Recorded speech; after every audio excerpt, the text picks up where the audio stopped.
Dan supaya Allah tidak marah kepada kita, pintunya hanya satu.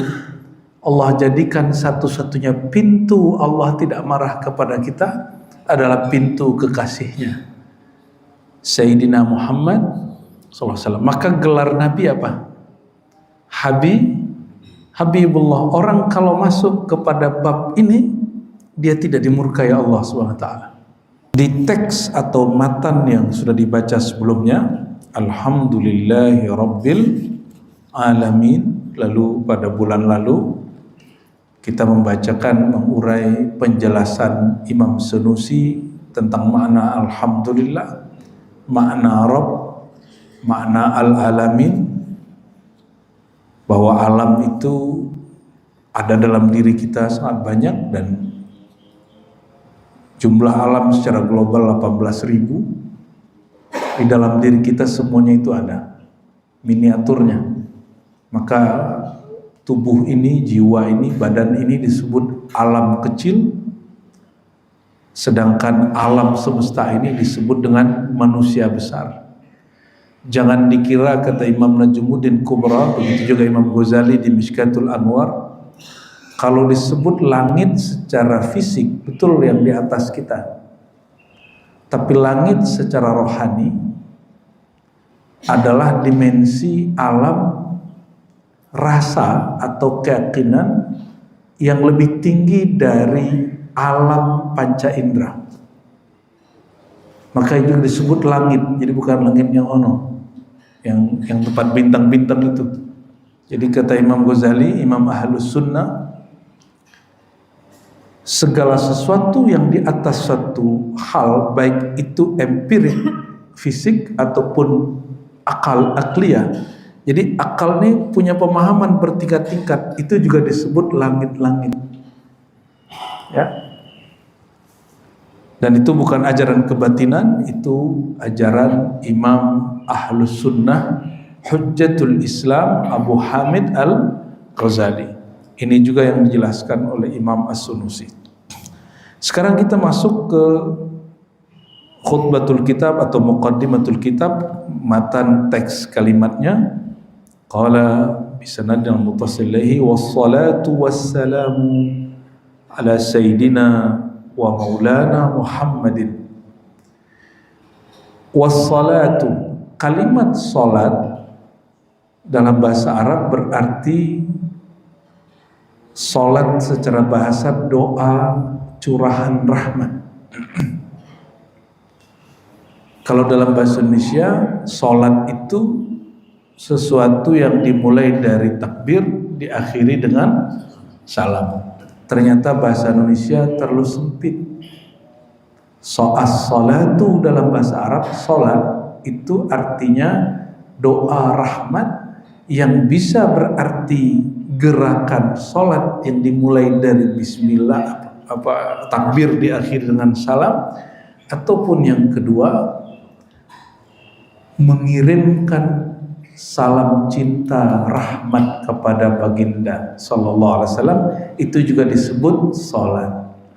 Oleh karenanya ketika ada satu hadis, di dalam hadis Imam Nasai, hubbiba ilayya min dunyakum an-nisa wat-tib wa ju'ilat qurratu aini fis salat.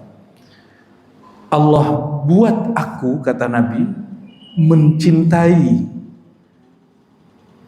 dua bagian dari dunia kalian. Bukan keinginan Nabi, tapi Allah yang beri keinginan itu. Pertama, an-nisa, menikah lebih dari satu istri, itu an-nisa. Yang kedua, at-tib, harum-haruman, wewangian. Tetapi kata beliau, bukan itulah penyedap mataku. Wa ju'ilat qurratu aini fis shalah, pelipur lara penyedap mataku as-shalah. Kalimatnya fi. Fis shalah maknanya dua, di dalam salat, yang kedua di dalam sholawat. Maka jika ingin membahagiakan Nabi, menyenangkan Nabi, Nabi itu sudah senang, tapi biar senang ke kita, bacalah sholawat kepada beliau. Itu maknanya, ya. Kalau Nabi dengan istrinya ribut juga, Pak, konflik juga, maka pelipur lara Nabi bukan beliau banyak istri, tapi as-salah. Maka Sayyidina Ubay ibn Ka'ab bertanya, ya wahai baginda, porsi sholawatku kepada engkau kira-kira berapa persen? 1/3, setengah, atau 2/3? Kata Nabi, 1/3 udah banyak, tapi kalau lebih baik. Setengah juga banyak, tapi kalau lebih baik. 2/3 juga bagus, tapi sempurnakan menjadi utuh. Maka Sayyidina Ubay mengatakan, idzan aj'al salati kullaha laka ya Rasulullah. Kalau begitu aku jadikan semua sholawatku hanya untuk engkau. Maksudnya apa? Kalau sholawat jangan sisipkan hajat duniawi, bahkan ukhrawi jangan masuk. Ketemu mobil bagus, sholawatin. Nah, itu namanya menyisipkan dunia dalam sholawat. Walaupun oleh orang ahlu dunia dibolehkan, ahli wirid katanya, kata kiai boleh. Secara ilmu hakikat itu su'ul adab. Secara ilmu akidah itu akidahnya belum pas-pas aman itu, ya. Jadi kalau mau sholawat, sholawat aja. Lebih besar sholawat atau mobil yang kita mau itu? Sholawat. Justru kalau antum udah sholawat, mobilnya gak dapat juga. Jangan-jangan sholawatnya gak bener itu. Kalau bener sholawatnya, tembus semua itu. Ya, kita udah jumpa, ada di Bogor sini, dia apa aja yang dia mau dia sholawatin. Jadi bangunannya besar, tapi saya dapat teguran di hati, kamu bawa dia naik, jangan biarkan dia terus-terusan minta dunia dengan sholawat. Maka saya bilang, Pak Haji, yang lebih sempurna kalau sholawat mutlak saja karena cinta kepada Nabi Muhammad sallallahu alaihi wasallam. Wassalatu, kata salat juga satu akar kata dengan silaturrahim, silaturrahim. Silah dalam bahasa kita silat. Silat itu menyambung rasa, menyambung langkah, menyambung jurus. Namun kemudian ada pencak silat, itu menggerak-gerak seninya. Silat sejati terhubungnya kolbu si pesilat dengan muqallibul qulub yang menggerakkan kolbu. Maka belum tergerak, belum terlihat gerakan, dia sudah membaca yang tersirat dari gerakan itu. Bismillah.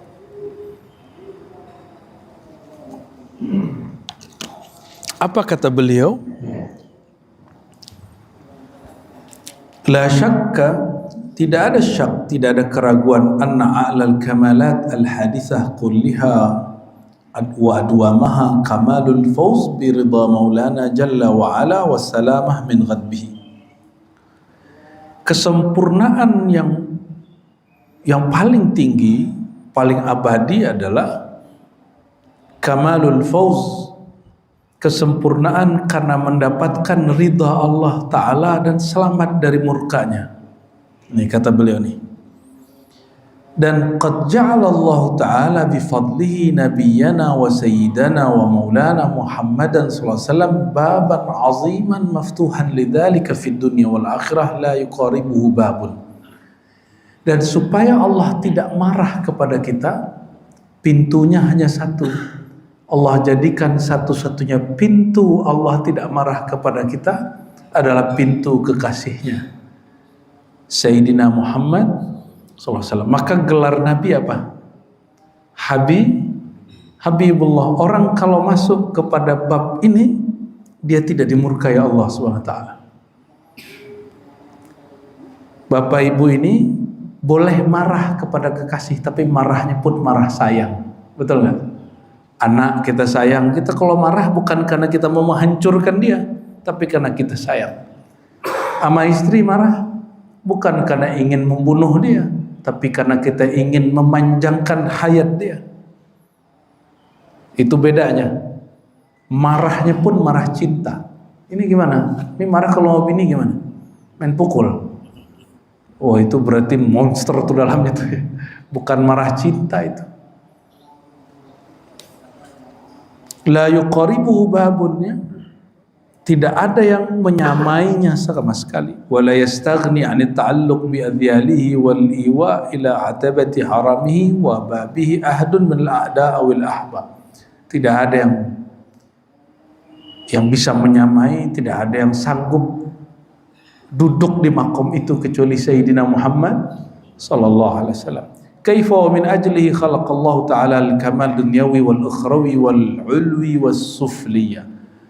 Kenapa? Semua kesempurnaan di dunia dan di akhirat Allah ciptakan karena Nabi Muhammad SAW. Dalilnya mana? Itu dalilnya ada dalam hadis Imam Al-Hakim, dan Imam Al-Hakim mengatakan sahihul isnad. Apa kata Allah kepada Nabi Adam? Hei Adam, dari mana engkau tahu nama Muhammad? Ini namanya Adam waktu tobat, beliau bertawassul dengan menyebut nama Nabi Muhammad SAW.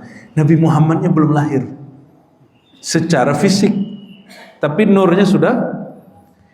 Berarti beliau anggap sajalah mati, anggap saja nih, suul-suul adab lah kita. Maka inilah teguran bagi orang yang mengharamkan tawassul setelah Nabi secara fisik wafat.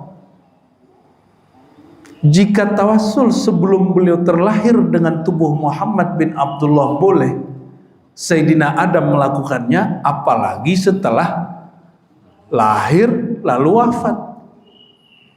Itu logikanya begitu. Qiyas aulawiyah namanya, qiyas priority, ya. Lalu Allah berkata kepada Sayyidina Adam, ya Adam, laulahu ma khalaqtuka. Wahai Adam, tahukah engkau jika bukan karena dia aku tidak ciptakan engkau. Jadi duluan mana? Rasulullah SAW.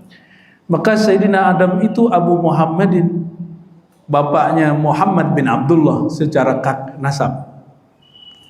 Tapi Sayyidina Adam itu kepada Nabi Muhammad juga manggil Abi.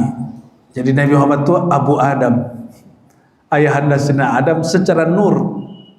Ini ada pengisi juga di sini nih Ustadz, menolak kajian Nur Muhammad. Makanya saya bilang, Pak, ini harus jadi masjid corong ahlus sunnah, jangan campur-campur. Kita menghargai semua aliran, tapi kalau Bapak sayang kepada umat, jangan campur-campur. Apa kata dia? Nggak ada tuh nur-nur. Yang dia tahu nur itu cuma lampu. Kita ini tidak ada tercipta di cahaya lampu. Ya salam, nggak mengerti dia. Makanya kalau sebelum komentar, baca dulu kitabnya. Nggak usah baca kitab Ghazali, dia baca Quran aja lah, surat An-Nur ayat 35, bahwa nur di situ bukan nur lampu. Cahaya di situ bukan cahaya fisik. Makanya disebutkan pakai kalimat permisalan, masalun nurihi, perumpamaan nurnya Allah. Digunakan perumpamaan, kenapa? Dia bukan cahaya fisik. Perumpamaannya menggunakan fisik.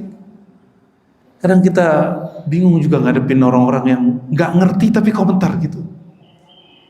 Gregetan nggak, Pak? Maka Imam Syafi'i mengatakan, aku berharap menang, aku pasti menang jika debat sama orang pinter.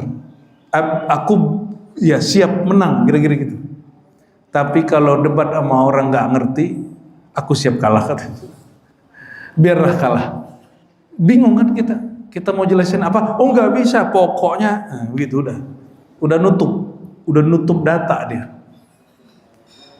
Jadi kalau kita sebut nur Muhammad SAW, itu bukan cahaya ini, Pak ya, ini cahaya fisik. Nih penjelasan nur ya. Secara fisik nur itu apa? Yang memancarkan sesuatu yang terang sehingga mata dapat memandang. Sudah, saya mau nanya, burung hantu kelelawar malam hari bisa lihat gak? Pakai apa dia lihat? Gelombang. Maka pertanyaannya, cahaya itu partikel apa gelombang?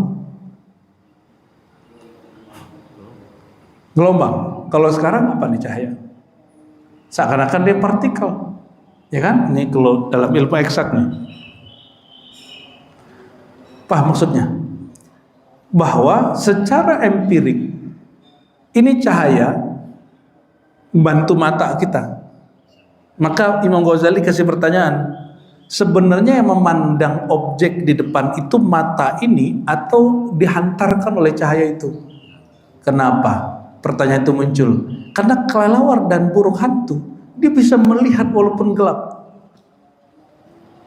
Berarti mata ini, kata Ghazali, boleh jadi juga memancarkan cahaya dan bisa menangkap gelombang cahaya. Oh, pusing lagi tuh, kata Ghazali. Ini secara fisik. Lebih afdol mana? Orang bisa memandang atau tidak? Lebih senang mana, waktu gelap atau waktu terang? Ini empirik, alam nyata secara panca indera. Jika naik ke yang lebih tinggi, akal. Akal itu juga punya pelita, punya cahaya, dan cahayanya bukan fisik. Apa pelita cahayanya? Akal. Itu dalil. Dalil, argumentasi, kaedah. Itu adalah cahaya akal. Dan dia lebih mulia dari cahaya ini. Nyambung? Jadi cahaya yang dimaksud di dalam Al-Quran boleh jadi maksudnya cahaya dalil. Gitu ya. Ada lagi yang lebih tinggi apa? Iman di kolbu. Itu juga disebut nur. Cahaya juga. Maka cahaya di kolbu lebih utama daripada cahaya dalil yang ada di akal. Dalilnya kolbu adalah iman dan rasa. Itu cahaya lebih kuat daripada dalil ini. Itu cahaya juga. Nyambung ya? Jadi yang disebut cahaya dalam kajian-kajian Ahlus Sunnah bukan cahaya fisik semata. Jadi kalau disebut alam ini tercipta dari cahaya, bukan berarti cahaya fisik. Kalau disebut Allah cahaya alam semesta, bukan cahaya fisik ini semata. Ya. Jadi kalau disebut Nabi Muhammad cahaya, Muhammad nurullah, itu maksudnya apa? Bukan cahaya fisik semata, tapi juga cahaya sifatnya dalil, cahaya yang sifatnya nur iman, cahaya yang sifatnya nur rasa, bahkan cahaya yang kita belum mengenal sama sekali. Barangkali begitu ya. Jadi Sayyidina Adam dicipta lebih dahulu atau Nabi Muhammad SAW? Nabi, apa kata Allah? Hai Adam, tiadalah aku cipta engkau kecuali karena Nabi Muhammad sallallahu alaihi wasallam. Hadis Imam Al-Hakim, hadisnya disahihkan oleh beliau, tapi dibenci nih hadis oleh orang-orang yang tidak suka dengan kajian Nur Muhammad. Ya. Baik alam dunia ataupun alam akhirat kesempurnaannya dikarenakan ya Allah menciptakan ya karena Nabi Muhammad SAW ya, baik di alam langit, alam tinggi ataupun rendah. Wa bi syafaatihil kubra fil akhirah wa ma ba'daha min syafaatihi tanqashi'u anwa'ul qurub. Dengan syafaatnya yang besar di akhirat dan setelah akhirat. Oh, ada syafaat di akhirat, ada syafaat setelah akhirat. Apalagi tuh? Ada syafaat kita mau di dunia ini, pas mau meninggal di alam kubur, waktu dibangkitkan, waktu dihisab, waktu ditimbang, waktu disirat. Itu ba'daha. Ada syafaat bebas dari neraka, ada syafaat masuk surga, ada syafaat naik tingkat di surga, ada yang lebih tinggi lagi, syafaat diizinkan jumpa dengan beliau, ada syafaat jumpa dengan Allah Subhanahu wa ta'ala. Banyak syafaat itu. Ada juga syafaat diizinkan memberi syafaat. Nah, ini Bapak Ibu ini jangan gear dulu ya. Ini kalau benar imannya mengakar berurat sampai ke dalam kolbu batinnya, itu nanti di akhirat boleh kasih syafaat kepada saudara-saudaranya, teman-temannya. Dan itu sesuai dengan hadis Muslim, pemberi syafaat di akhirat itu para nabi, malaikat, dan orang soleh. 3. Siapa aja? Para nabi, malaikat, orang soleh. Semoga kita termasuk orang soleh. Amin ya rabbal alamin. Tidak orang tua, kawan, saudara dapat syafaat. Lalu disebutkan dalam hadis yang panjang bahwa ada seseorang datang berdoa kepada Allah, ya Allah, aku mencari temanku seperjuangan dulu di dunia, pergerakannya sama, mungkin dulu ke masjidnya sama, pengajiannya sama, dicari-cari di sorga nggak jumpa. Maka Allah katakan, carilah di neraka. Dicari di neraka nggak jumpa juga. Kenapa? Di neraka semua muka orang udah diganti.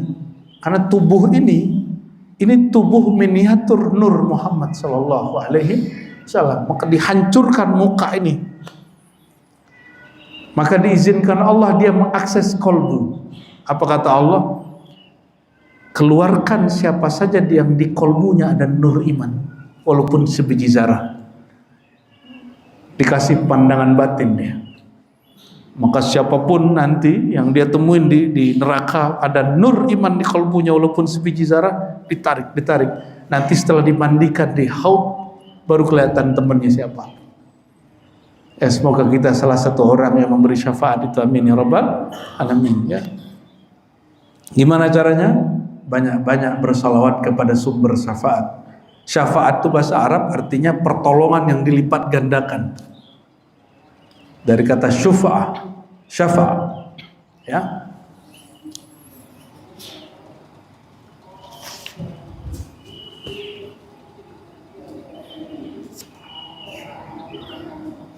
Ingin bahagia? Kenali orang paling bahagia di alam semesta. Siapa yang paling bahagia? Sayyidina Muhammad SAW. Ikuti cara hidup orang paling bahagia. Nabi Muhammad itu miskin atau kaya? Miskin atau kaya? Miskin atau kaya? Oke, yang ketiga kali kaya ya. Beliau ini pemimpin negara, direktur Baitul Amwal, Baitul Mal, direktur BI lah kira-kira. Apalagi panglima perang bintang 5 lah. Gimana cara gaji Rasulullah itu? Ya, gimana gaji Rasulullah itu, Pak? Gaji presiden ya, gaji ketua MPR ya. Beliau sekaligus qadhi, pimpinan hakim yang ngirim-ngirim hakim kemana-mana. Gimana cara gajinya itu, Pak? Itu orang kaya para miskin. Cuma beliau berperilaku sederhana. Maka beliau mengatakan, Allahumma ahyini miskina. Ya Allah, jadikan aku orang yang bergaya hidup gaya orang miskin. Ya. Jadi yang gaya-gayaan kayak orang kaya itu bukan orang kaya ya. Orang kaya itu cukup dia dan Allah yang tahu. Ya, tapi jangan sok tawaduk juga. Allah juga suka melihat bapak ini pakai baju bagus. Allah suka kalau bapak ini pakai kendaraan bagus, rumah bagus. Jangan karena ingin disebut orang sederhana oleh orang sekitar lalu menghancurkan cita-cita diri ya. Untuk apalagi mencari perhatian makhluk kalau sudah mengenal Allah Subhanahu wa taala.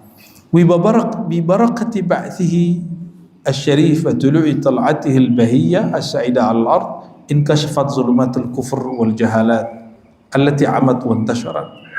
Berkat dibangkitkannya beliau, diutus beliau ke dunia, maka kegelapan kufur, kegelapan kejahilan, jadi kekufuran itu disebut gelap. lawan dari nur. Kejahilan itu disebut gelap, lawan dari nur, cahaya. Asbab beliau datang, orang-orang keluar dari kegelapan itu ya. Wa tamakkanat ghayat tamakkun fi jamil afaq wal qulub. Maka kebahagiaan ya, ketauhidan menyebar di alam semesta dalam kalbu. Wa tasyaa'at anwarul iman billahi ta'ala wa bi rusulihi wa kutubihi wa malaikatihi. Sekarang walaupun jumlah orang Islam itu enggak lebih banyak dari agama sebelah, tapi agama sebelah itu perpecahannya udah sama kayak satu agama. Betul nggak? Dia satu tempat ibadah itu udah satu agama, udah beda sama tempat lain. Orang Islam itu satu aja, syahadatnya sama, walaupun dia Syiah, dia Ahlussunnah. Mohon maaf, yang mengkafirkan Syiah itu nggak mengerti ilmu akidah dan nggak baca kitab akidah. Kita boleh taruhan kita. Syiah itu nggak semuanya kafir. Yang kafir itu ghulatus Syiah. Syiah yang berlebihan, ghulat. Dan itu ada di kitab Imam Ghazali, Fadaih Batiniyah. Ada di kitab Syahrastani, ya, ada di kitab I'tiqad Firaqil Muslimin karya Fakhrul Razi. Jadi yang kafir itu yang melanggar 3 bab: ketuhanan, kenabian, alam akhirat. Nah, kelompok yang mana yang melanggar itu? Syiah Sabaiyah contohnya, atau Kailaniyah, yang mereka mengajarkan bahwa Jibril salah kirim wahyu, Ali itu titisan Tuhan. Jadi udah masuk ke wilayah ketuhanan, ya, udah masuk ke wilayah ketuhanan. Oleh karenanya, jangankan kita Ahlussunnah, orang Syiah pun mengkafirkan mereka. Paham di situ? Jadi antum nggak perlu repot-repot mengkafirkan mereka, orang Syiah pun mengkafirkan mereka. Saya jelaskan itu ke beberapa orang-orang pergerakan, mereka nggak terima. Kita bilang enggak. Yang di Iran sekarang itu namanya Syiah Ithna Asyariyah, Syiah Imam 12. Itu tidak kafir, hanya berbeda dengan Ahlussunnah. Orang Ahlussunnah nyebutnya menyimpang. Bagi mereka, kita yang menyimpang. Sampai kemudian, nah ini lucu, orang-orang yang dulu menentang saya itu memuji kelompok di Palestina yang bekerja sama di kelompok ini dan menganggap kelompok mereka anak rohani daripada gerakan Syiah itu. Saya nggak usah sebut lah, ya, yang sempat ramai sebelumnya. Itu sebabnya saya konsisten mengatakan saya tidak sepaham dengan aliran, walaupun dia gerakan pembebasan Palestina, tapi saya tidak sealiran dengan mereka. Kenapa? Karena mereka selalu mesra dengan kelompok Syiah. Bahkan menyebut dirinya sebagai anak rohani Ali Khamenei. Yang kemudian kelompok mereka itu, ya, bayangkan untuk berjuang di Palestina, matinya di Iran. Syahid gitu. Tahu itu. Ya, mohon maaf. Kita konsisten, Ahlussunnah ya Ahlussunnah aja. Terserah mereka teriak-teriak apa gitu ya. Tapi saya lihat mereka nggak konsisten. Ya, apa masalahnya saya nggak ngerti. Karena mungkin ngaji akidahnya tidak bersanad barangkali. Tapi kita tetap mendambakan kemerdekaan Palestina. Tapi saya tidak lewat pergerakan itu. Dengan pergerakan yang sesuai dengan Ahlussunnah wal Jamaah. Nah. Oleh karenanya jangan kaget, Pak. Waktu guru kami dulu masih hidup, Imam Besar Istiqlal yang lama, kami mendesaknya supaya cenderung membicarakan Palestina itu dalam konteks agama. Kata dia, enggak. Konflik di sana bukan konflik agama semata. Itu sudah disisipi dengan konflik politik. Beliau ngomong itu. Sekarang terbukti. Ya kan? Sesama kelompok pembebasan itu, mereka saling menghantam juga. Nah, kita doakan saja. Dalam hati lubuk kita paling dalam semua cinta Al-Quds, betul? Ya, semoga nanti muncul pergerakan yang murni Ahlussunnah yang bergerak untuk ke sana. Amin ya rabbal alamin ya. Adapun secara kemanusiaan, bagi Pak, gak usah pandang dia ahlus sunnah atau tidak ahlus sunnah. Emang kalau membantu orang tanya dulu kamu ahlus sunnah nggak? Atau orang jatuh di jalan tabrakan, ditanya kamu muslim nggak? Gitu nggak? Nggak begitu. Langsung bantu aja, gak usah tanya alirannya atau agamanya. Tapi kalau untuk pergerakan itu lain cerita. Sedetail itu loh kita menjelaskan, tapi namanya orang kalau emosi belum selesai dengerin sudah komentar duluan kan. Itulah hebat orang hari ini. Lanjut. Lalu beliau mengatakan berkat Sayyidina Muhammad sallallahu alaihi wasallam afadallahu rahmatahu 'alal khalq. Allah limpahkan rahmatnya kepada makhluk. Wa akhraja lahum 'ala yadi mustafahu Sayyidina Maulana Muhammad sallallahu alaihi wasallam dzakairal ma'arif ar-rabbaniyah. Maka untuk makhluk, untuk manusia, Allah kirimkan hadiah melalui Nabi Muhammad sallallahu alaihi wasallam, yaitu perbendaharaan ma'rifat rabbani. Nah, ini istilah beliau nih. Perbendaharaan ma'rifat rabbani. Wa nafaisal hikami wal ulumil laduniyah. Wah, ini ngeri, bahasanya mulai mengerikan ini. Dan rahasia-rahasia mutiara, hikmah-hikmah dan ilmu laduni. Jadi Nabi Muhammad masuk ke alam semesta ini tidak hanya bawa hukum syariat yang zahir, tapi juga bawa ilmu laduni. Itu yang diwariskan, metode laduni itu bisa kita akses, Pak. Kalau kenabian sudah selesai, la nabiyya ba'di. Tidak ada lagi nabi setelah Nabi Muhammad SAW. Tapi metode ilmu kenabian tidak pernah diputus oleh Allah Subhanahu wa taala. Maka disebutkan di Quran, wa may yu'tal hikmata faqad utiya khairan katsira. Siapa yang diberikan hikmah, wisdom.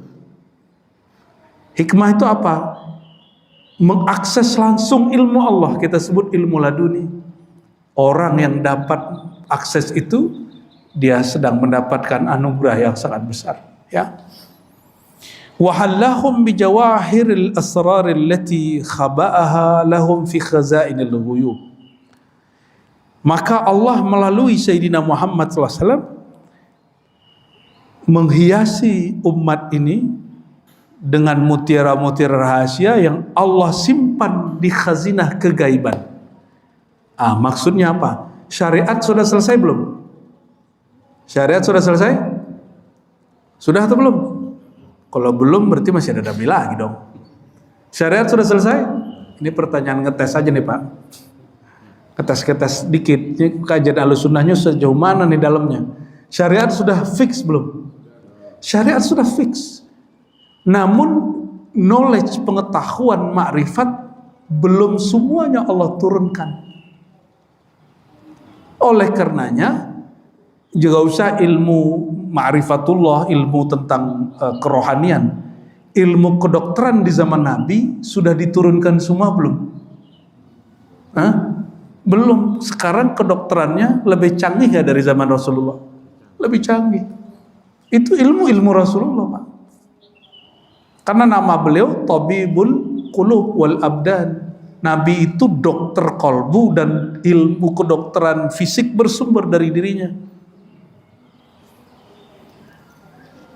Sekarang ilmu kedokteran, jadi mohon maaf, saya tidak mengenal dikotomi antara kedokteran Islam dan non-Islam. Bagi saya ilmu kedokteran itu Islami semua. Cuma yang punya rumah sakitnya ada Muslim, ada non-Muslim. Justru kita lihat sebagian besar, mohon maaf, rumah sakit Islam itu tidak Islami. Jorok, ya, pelayanannya nggak beres. Ini message ya, pesan. Kalau Bapak ada yang berjuang lewat dunia medis, atas nama Islam jangan malu-maluin Islam lah. Ganti namanya kalau tidak sempurna. Ganti namanya kalau nggak perfect. Perfect visi manusiawi lah, nggak usah perfect versi Allah. Pelayanannya dibagusin, obatnya dimurahin, kamarnya bersih, jangan bau obat nggak jelas itu ya. Masa sama aja rumah sakit Islam dengan rumah sakit umum daerah ya kan baunya. Kita masuk, aduh baunya nggak enak, bau obat. Malah yang yang umum-umum, pakai anak atas nama agama lain, itu kamarnya kayak hotel. Maka kita bayar pun per malam kayak hotel, nggak apa-apa. Itu menurut kita lebih islami daripada ya. Dan coba Bapak perhatikan, obat itu nggak ada sertifikat halalnya nggak ada, Pak. Kenapa? MUI sangat paham, majelis ulama kita sangat paham, kecuali ada oknum-oknum yang nggak paham di MUI, bahwa obat itu babnya darurat, tidak perlu difatwakan, walaupun bahannya ada yang tidak halal, itu boleh dipakai. Jadi ketika saya melihat ada yang memperdebatkan vaksin ini bahannya tidak suci, ente ini sok pinter bener ini ya. Kalau bab pengobatan ad-daruratu tubihul mazurat, darurat itu membuka celah yang tadinya haram menjadi halal. Ya, jangan sok-sok debat juga kita. Oh ini vaksin ini ditumbuhinnya di tempat yang tercipta dari ini babi.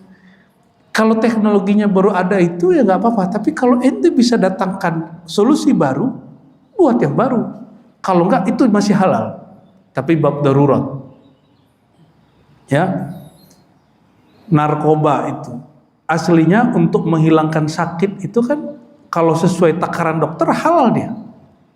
Tapi kalau di luar itu jadi narkoba dia. Dadah kata orang seberang jiran.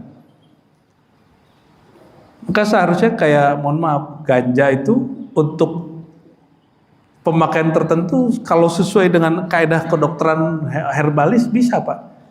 Kita dengar sekarang sudah ada beberapa kedokteran yang masuk ke spesialis herbal. Biar nggak kalah juga dengan penemuan-penemuan kedokteran barat itu. Tapi wallahu a'lam semua bagi kami al-fakir. Dunia kedokteran itu tidak ada urusannya dengan keyakinan agama. Ya, saya mau tanya nih Bapak ini. Bapak orang Islam ya? Betul? Betul? Emang orang Islam itu matanya harus begini, mukanya harus begini. Ada nggak urusan nasab ras dengan Islam? Nggak ada kan? Betul nggak? Jadi kalau orang Indonesia nggak maju, itu nggak ada urusannya karena kita ini orang Islam. Paham nggak maksudnya? Emang kitanya aja nggak mau maju. Al-Islam ya'lu wa la yu'la alaih. Ini saya sering sampaikan. Islam itu terlalu tinggi. Yang nggak tinggi itu orang Islam. Islam pecah atau orang Islam yang berpecah? Ya. Jadi jangan lagi katakan Islam pecah ya. Islam mundur, nggak ada Islam. Islam nggak pernah mundur, bro. Yang mundur otak kita. Ya, otak ini, otak yang merasa Islami ini mundur. Karena saklek, nggak mau menyerap ilmu dari orang yang tidak seagama. Ibnu Sina itu orang Islam. Dia menyerap ilmu dari buku-buku Jalinus. Itu filosof pra-Islam. Jadilah dia bapak kedokteran dunia. Jadi kalau ngambil ilmu nggak usah kemudian mesti sepaham seiman. Mohon maaf, orang hari ini mau kembali ke dinar dirham. Mereka lupa, dinar dirham bukan sistem Islam. Dinar dirham itu sudah ada sebelum Nabi Muhammad SAW lahir. Yang Islam itu apa? Ridho, jujur, dan tidak ada yang ditipu. Saling menguntungkan, itu Islami. Apapun mata uangnya. Ya. Allahumma sholli ala sayyidina Muhammad. Ya. Lalu apa kata beliau? Berkat Nabi Muhammad SAW, maka Allah masih menurunkan secara bertahap ilmu ma'rifatullah, ilmu ma'rifatul ulum, ma'rifat funun. Jadi ilmu kedokteran secara fisik, ilmu filsafat kah, ilmu arsitek, ilmu apapun itu, termasuk ilmu kerohanian, itu masih turun. Dia turunnya bertahap. Sampai hari ini setiap wali Allah mendapatkannya. Maka boleh jadi dengan segala kesempurnaan imannya para sahabat, makrifat yang mereka peroleh, sahabat yang lebih tua meninggal duluan tidak lebih bermakrifat dari sahabat yang lebih muda. Dalilnya mana? Sayyidina Abdullah bin Abbas waktu Nabi wafat umurnya 13 tahun. Berapa tahun? 13 tahun, sudah? Oke. Dipanggil oleh Sayyidina Umar waktu Sayyidina Umar udah jadi khalifah. Ibn Abbas ini. Dibawa duduk bersama dengan orang-orang Ahlul Badar yang sudah tua-tua, pejuang-pejuang yang dijamin masuk surga. Mereka wali-wali kutub semua. 313. Ditanya makna ayat idza jaa nasrullahi wal fath. Ibnu Abbas, ya. Ibnu Abbas ini kan diprotes oleh Ahlul Badar. Jadi ternyata walaupun nih wali kutub, gengsi, ego, senioritas itu masih ada. Umar, Amirul Mukminin, kenapa engkau mensejajarkan bocah masih kecil ini duduk sama kami pejuang-pejuang tua? Wali-wali ini ada senioritas juga, Pak. Jadi jangan heran kalau kiai-kiai ini kadang-kadang mengaku juga ya. Apa kata Umar? Oke, kamu mau tahu siapa dia? Badannya muda, rohaninya tua. Dikasihlah satu pertanyaan. Sahabat-sahabatku, ayat ini artinya apa? Idza jaa nasrullahi wal fath. Jika datang Nasrullah dan al-fath. Kata mereka apa? Jika datang pertolongan Allah dan kemenangan, ya. Ayat berikutnya apa? Idza jaa nasrullahi wal fath wa ra'aitan nas. Orang-orang yang kamu lihat berbondong-bondong masuk Islam, maka pujilah Allah, minta ampun kepadanya. Itu jawaban mereka. Itu mah namanya tafsir, mengurai yang sudah ada. Kata Sayyidina Umar, kalian saksiin ya, ini bocah kecil ngomongnya apa? Ya Ibn Abbas, apa makna surat An-Nasr?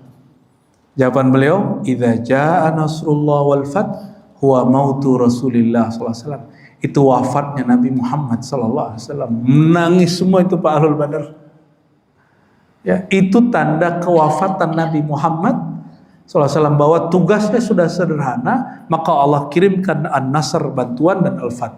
Nih perhatikan ya. Orang kan hari ini kayaknya orang Islam nih lagi dizolimi, ini lagi zolimi. Kita merindukan, mengelulukan Imam Mahdi kan gitu ya. Kalau Imam Mahdi keluar selesai Pak. Perjuangan kita selesai. Gimana? Mau segera keluar? Habis perjuangan antum sudah. Dan belum tentu antum ini kalau Imam Mahdi keluar bersama Imam Mahdi, siapa tahu nggak percaya kalau dia Imam Mahdi, ya kan? Ahlul Kitab itu mendambakan ada Nabi terakhir muncul. Pas muncul mereka awal kafir. Orang yang pertama kufur mereka, bayangin coba. Jangan dikira orang ahli dalil ini kemudian selamat. Sebagaimana dulu muncul Sayyidina Muhammad SAW sebagai Rasul, ilmuwan ahli kitab, kiai-kiai ahli kitab pertama kali ingkar kepada Rasulullah. Nanti antum saksikan. Muncul Al-Mahdi, kiai-kiai banyak yang ingkar kepada sang Al-Mahdi. Lihat aja nanti. Dan itu sudah pernah disinggung oleh Ibnu Arabi dalam kitab Unaqa Maghrib atau Maghrib ya. Dia sudah jelaskan itu. Semoga kita termasuk orang yang ingkar, amin ya rabbal. Semoga kita paham dengan sir yang Allah berikan. Maka dikatakan di sini Allah hiasi rohani mereka dengan mutiara asrar rahasia yang dia sembunyikan untuk mereka fi khazainil ghurub, di khazanah library kegaiban. Bapak percaya nggak? Ini analog. Di handphone kita yang kecil itu kita bisa download kitab. Berarti ada server, ada library online, betul nggak? Kok Bapak percaya? Pernah nyobain? Oke. Lebih canggih handphone, smartphone kita atau rohani kita? Kira-kira di alam rohani itu ada library rohani nggak? Nggak tahu? Nggak tahu apa nggak ada? Nggak tahu apa nggak ada?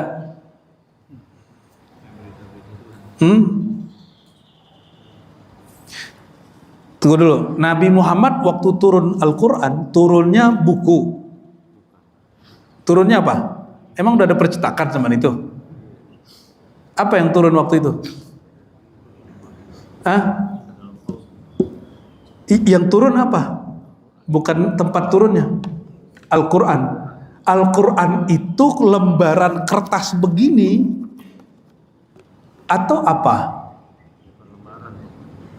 Yang turun ayat-ayat, surat-surat, surat terdiri dari ayat, ayat terdiri dari kalimat, kalimat terdiri dari huruf, kata-kata. Makanya alif lam mim. Nyambung?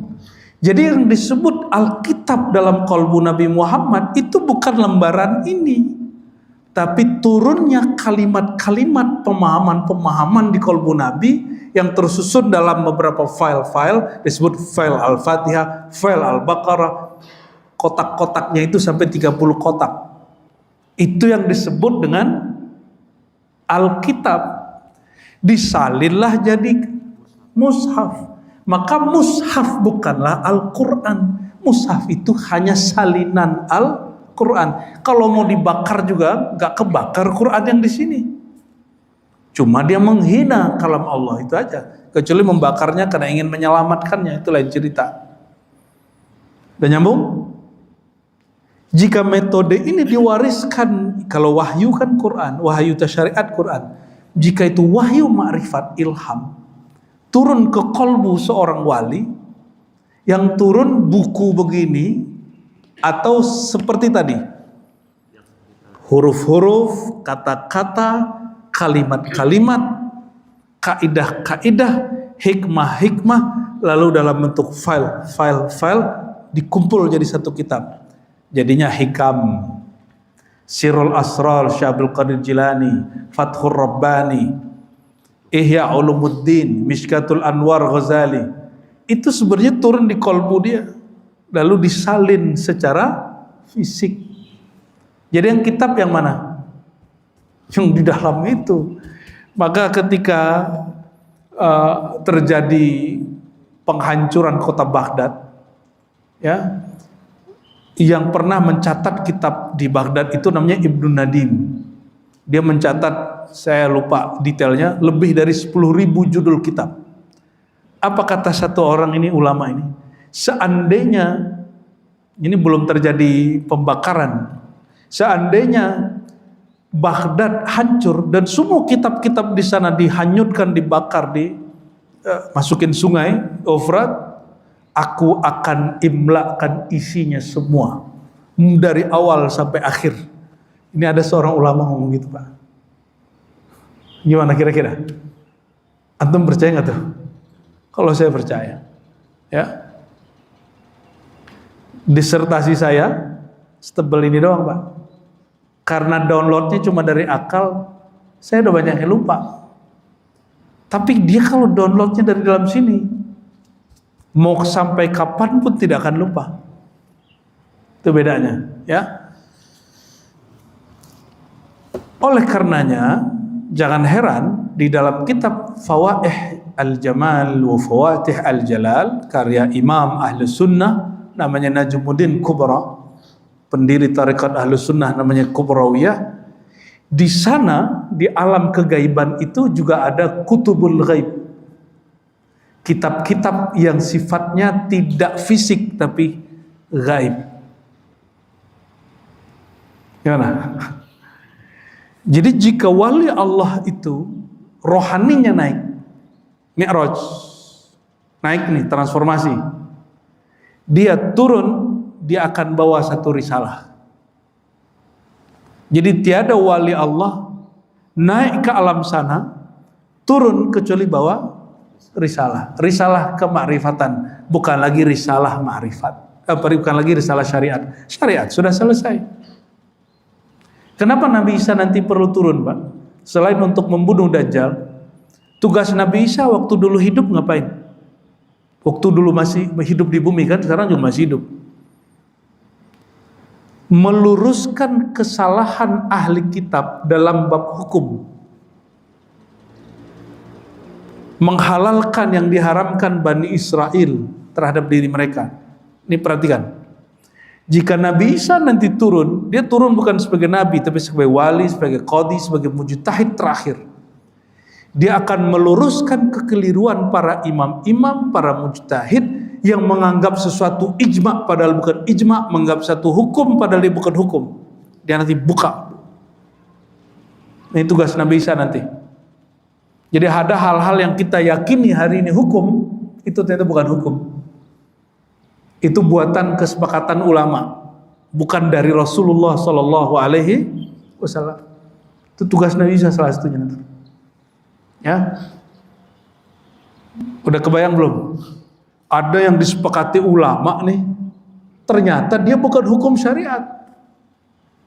Nanti itu akan dibongkar oleh Nabi Isa dan bilang ini tidaklah hukum Allah, ini ijtihad, boleh dilanggar. Nanti beliau jelaskan yang ini tidak boleh dilanggar, ini sesuai dengan syariat, karena beliau tidak mendatangkan syariat yang baru. Justru memurnikan syariat al-Muhammadiyah dari ijtihad hawa nafsu sebagian ahli ilmu yang terjebak dengan nafsunya. Jadi mana kita kira? Nabi Musa rohaninya naik, zahirnya di Tur Sina. Yang turun ke dalam dirinya apa? Kitab Taurat. Nabi Isa naik rohaninya, turun ke dalam dirinya Injil. Para nabi-nabi ada yang dapat Alkitab, ada yang dapat Suhuf. Pewaris para nabi, siapa pewaris para nabi? Ulama. Yang diwariskan apa? Nabi nggak pernah ninggalin cetakan Al-Quran. Al-Quran sendiri pun baru disalin di zaman Sayyidina Utsman. Maka yang diwariskan itu adalah metodologi mengakses ilmu itu.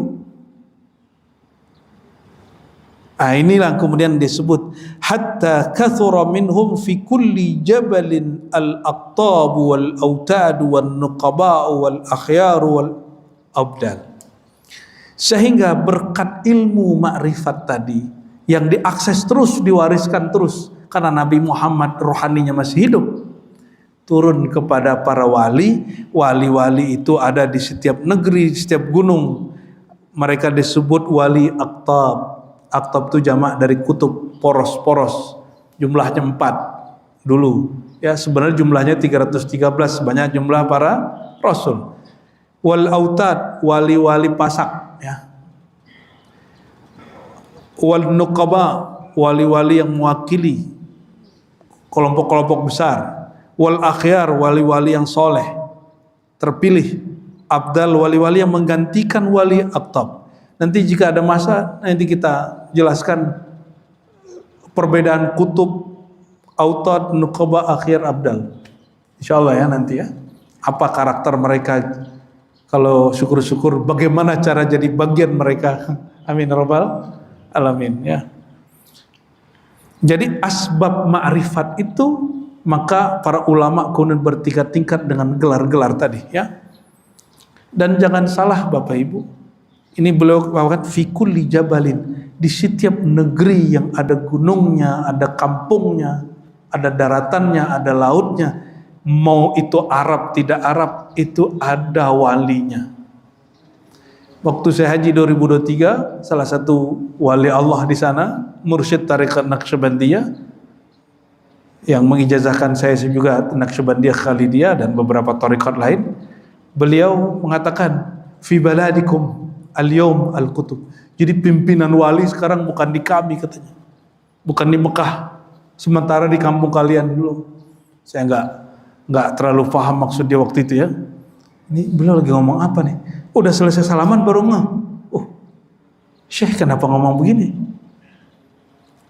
Ya, jadi orang Arab tahu kalau sekarang di kampung kita ini ada pimpinan aulia. Nanti siap-siap Pak, bakal banyak yang ngaku dia pemimpin para wali. Ya.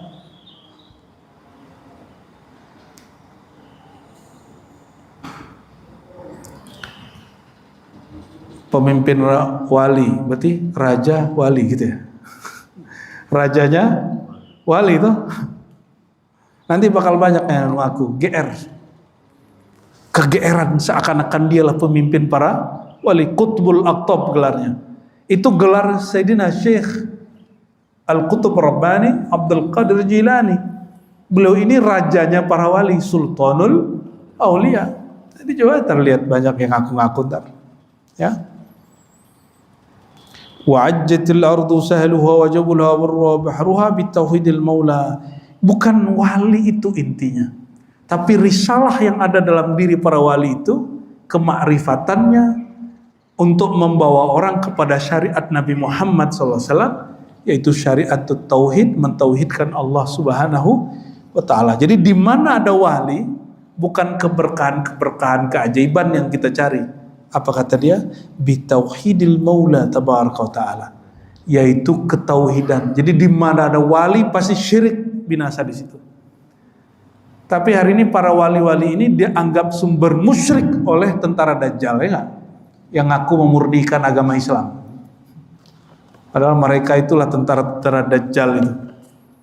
Masa wali disebut khurafat, wali disebut mitos. Nauzubillah subhanahu nauzubillah.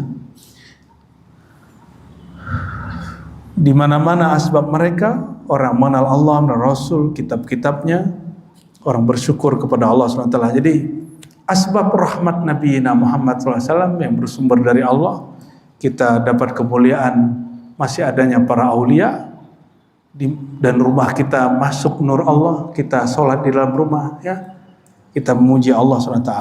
Lalu beliau mengatakan, "Wantasharat ummatu nabiyyina wa maulana Muhammad SAW wa tatawalat azminatu ila mufatil qiyamah." Dan telah tersebar umat Nabi Muhammad SAW sampai kiamat, ya.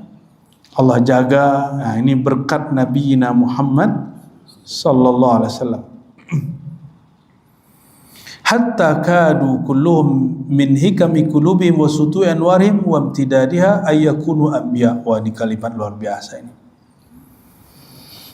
Sehingga asbab nur Nabi Muhammad itu, mereka makomnya hampir-hampir saja menyamai para nabi.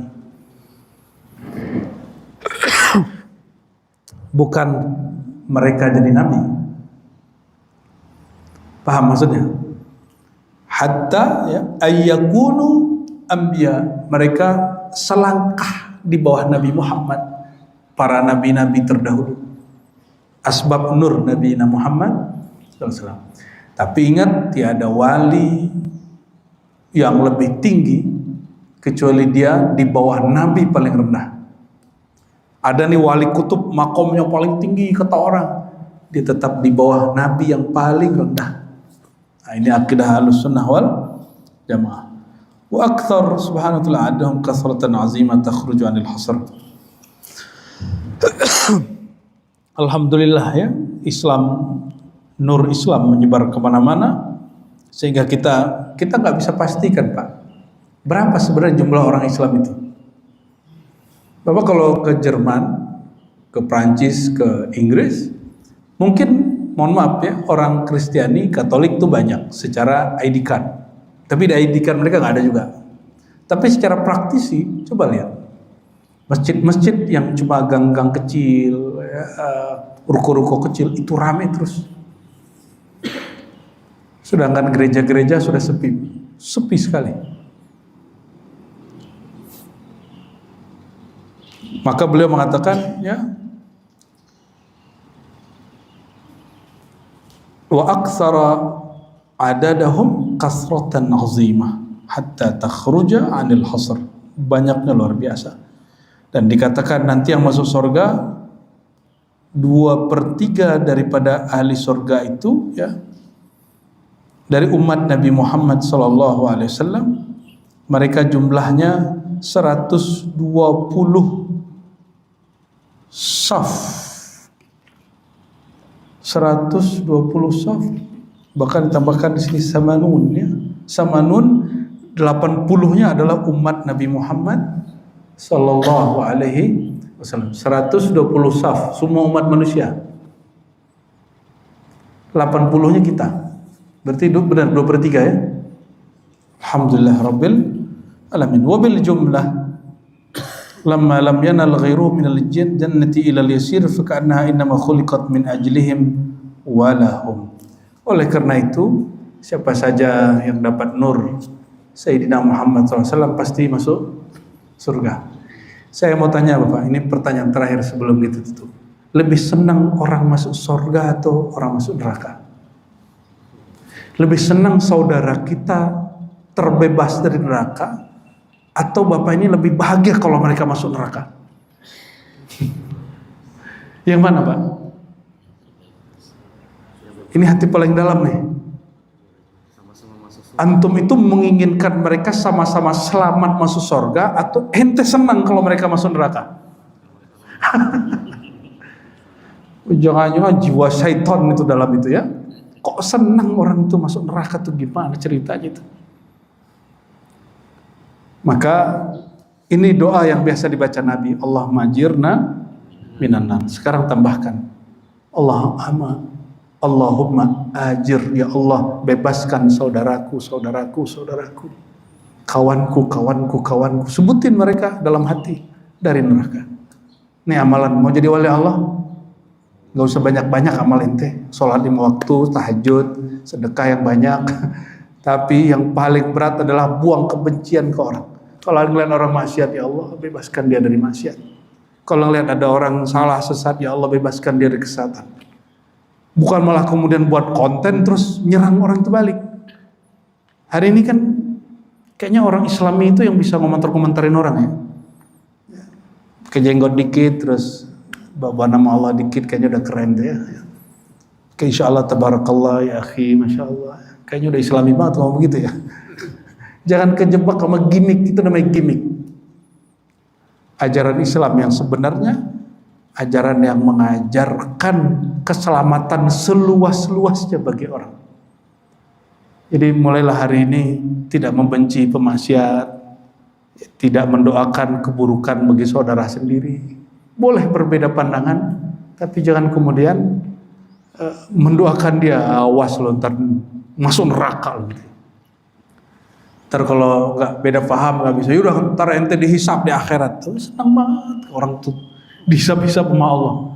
Ya mungkin kalian ini sebagian adalah panitia hisap dan mizan di surga. Nauzubillah. Oke, baik Bapak Ibu, ini beberapa mutiara-mutiara baru muqaddimah ya. Saya yakin ada beberapa hal yang baru Bapak dengar tadi, tapi ini ketajaman uraian beliau. Salah satunya tadi tentang bahwa yang turun ke Nabi Muhammad bukan kertas ini, tapi risalah syariat. Maka itu juga akan terjadi pada wali Allah, bahwa ternyata di sana ada library gaib, itu akan turun terus sampai Imam Mahdi Nabi Isa menyelesaikan tugasnya di alam semesta. Oleh karenanya tidak ada namanya menurut saya ilmu Islami tidak Islami, semua ilmu itu Islami. Jadi ambil aja ilmu itu semua. Kalau nggak sanggup ya sudah. Maka filsafat haram atau tidak? Ya nggak haram lah. Yang haram itu ketika ente salah berpikir. Jangankan filsafat, belajar fikih untuk menyesatkan orang, mencari kesalahan orang itu sesat itu. Belajar akidah untuk mencari kesalahan orang itu sesat. Apalagi belajar filsafat, belajar kesesatan. Ya, semoga Allah Ta'ala meridai kita. Nanti kita masuk ke muqaddimah yang lain tentang memuji dan tawasul. Jadi nanti ada bab tawasul di sini. Insya Allah seperti apa kajian akidah tentang tawasul, kajian akidah Ahlussunnah wal Jamaah. Semoga Allah Ta'ala menghimpun kita bersama Nabi Muhammad SAW dan memasukkan orang-orang yang sudah beramal hari ini ke surganya tanpa hisab, amin. Dan menyelamatkan siapapun yang masih terbelenggu oleh maksiat hawa nafsunya. Allahumma ajirna wa iyyahum minan nar. Ya Allah bebaskan kami dan mereka dari api neraka-Mu, amin ya rabbal alamin. Wa sallallahu ala sayyidil mursalin walhamdulillah. Assalamualaikum warahmatullahi wabarakatuh. Silakan salat sunat dulu. Baiklah, telah kita saksikan tadi secara bersama-sama tausiah yang telah disampaikan oleh Abu Ya Ar-Rasyid Hasim. Semoga bagi kita yang mendengarkan dan bagi Abu Ya Ar-Rasyid Hasim yang menyampaikan sama-sama mendapatkan pahala dari Allah Subhanahu wa Ta'ala. Semoga apa yang telah kita dengarkan dan kita simak bersama-sama tadi dapat menambah ilmu pengetahuan kita dan semakin mendekatkan diri kita kepada Allah Subhanahu wa Ta'ala. Amin ya rabbal alamin. Dari tausiah yang telah disampaikan oleh Abuya Ar-Rasyid Hasyim tadi, dapat kita ambil kesimpulan dan juga ilmunya bahwasanya jangan sampai kita terlena oleh kenikmatan dunia hingga sampai meninggalkan kewajiban kita dan meninggalkan perintah dari Allah Subhanahu wa Ta'ala. Marilah kita selalu bersama-sama menjaga diri kita agar tidak terlena terhadap kenikmatan dunia dan selalu berusaha untuk mendekatkan diri kita kepada Allah Subhanahu wa Ta'ala. Semoga kita termasuk umatnya yang selalu mendapatkan syafaat dari Rasulullah Sallallahu Alaihi Wasallam dan juga selalu mendapatkan hidayah serta rahmat dari Allah Subhanahu wa Ta'ala. Semoga apa yang telah kita dengarkan tadi dapat menjadi ilmu dan juga bermanfaat bagi kehidupan kita, dan tentunya semakin mendekatkan diri kita kepada Allah Subhanahu wa Ta'ala. Sekali lagi kami ucapkan terima kasih yang sebesar-besarnya bagi penonton yang telah mensupport channel Rahasia Islam ini dengan mensubscribe, like, dan share. Karena dengan bantuan dan support penonton sekalian, kami semakin bersemangat untuk selalu menyebarkan konten-konten yang insya Allah akan memberikan ilmu serta manfaat bagi kita semua. Sekali lagi kami mohon apabila konten kami memberikan manfaat dan juga ilmu serta nilai-nilai positif, mohon bantuannya untuk subscribe, like, dan share, karena dengan melakukannya kita sama-sama telah menyebarkan kebaikan untuk sesama umat manusia.